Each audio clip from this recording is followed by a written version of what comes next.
Welcome to the Boston and Greater Boston Mid-Year Housing Report. I put a lot of time into getting all these numbers together, getting these charts, putting these tables together, and I am excited to share this information with you, especially because there are some statistics on Boston where we rank #1 in the country. Let's get right to it. The elephant in the room, inventory. I put together this chart for you guys to see what is happening exactly here in our local market. Since about the first weekend of May, 2023 has dipped below the record year of 2022 for total available homes for sale here in Massachusetts. Normally, at this time of year, inventory is steadily increasing, but right now, we're basically remaining flat every single week. The main reason for this is record low number of new listings that are hitting the market.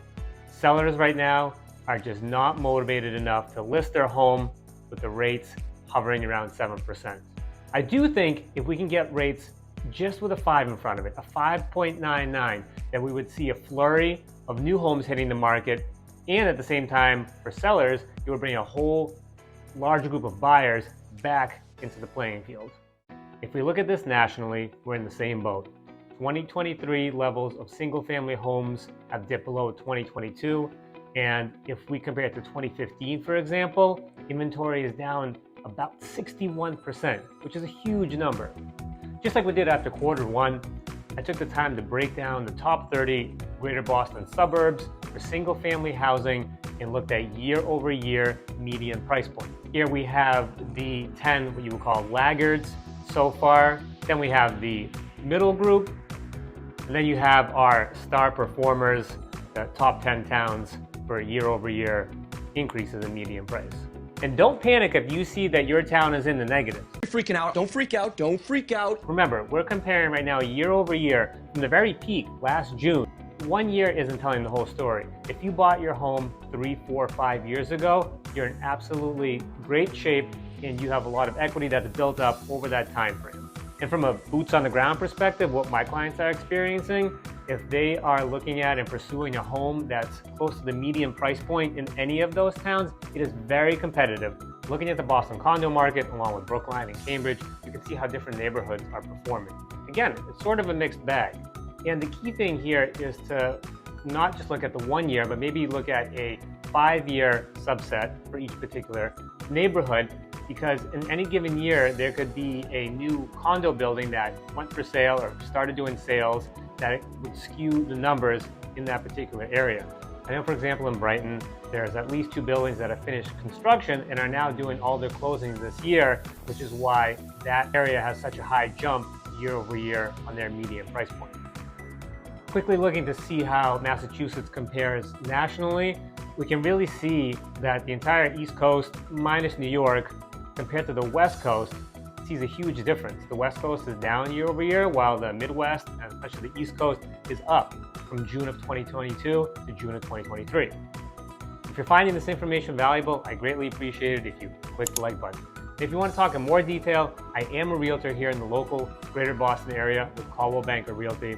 All my information is in the description below. Please feel free to reach out. Who's #1? Boston's #1 yet again, and I have 2 charts to show you why.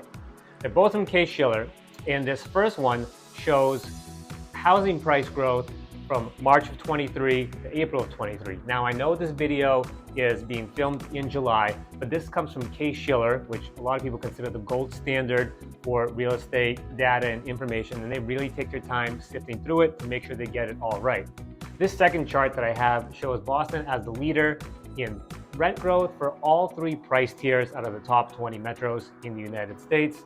And I've said this many times, and this is my personal opinion, but I believe Boston is one of, if not the best place to purchase real estate due to the limited new supply of homes that hits the market every year and the extremely high demand both on the purchasing side and on the rental side.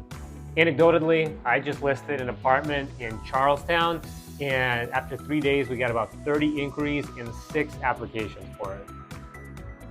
Now, we might not be able to get rid of you completely, but the Mayor of Boston, Michelle Wu, is introducing a new program for office building owners. This initiative would involve taking those vacant office buildings and converting them into new residential homes. Now, this makes sense since the vacancy rate at the beginning of this year was almost 20% in Boston. This doesn't come without its challenges.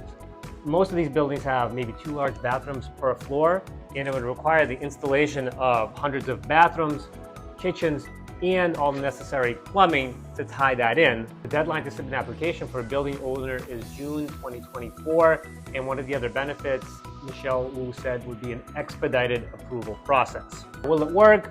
I'm not sure, because the cost is really high to convert an old office building to a residential building, but I'm all for creative solutions in order to help this inventory problem that we're facing. With the limited land that we have in and around Boston, I think creating more inventory is going to mean that we build vertically. Now, what I don't support is a giant mistake that I see home sellers and home buyers making that's completely intertwined. So you're going to want to watch this video right here to make sure you don't fall into that trap.